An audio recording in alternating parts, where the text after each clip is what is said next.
And Audra finished in with a 43. So she lost 3 tenths on that one. 43.791, so she'll set up her second run as being her fastest.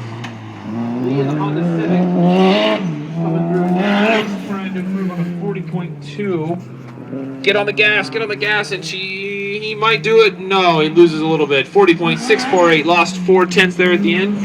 40.648. Thank you.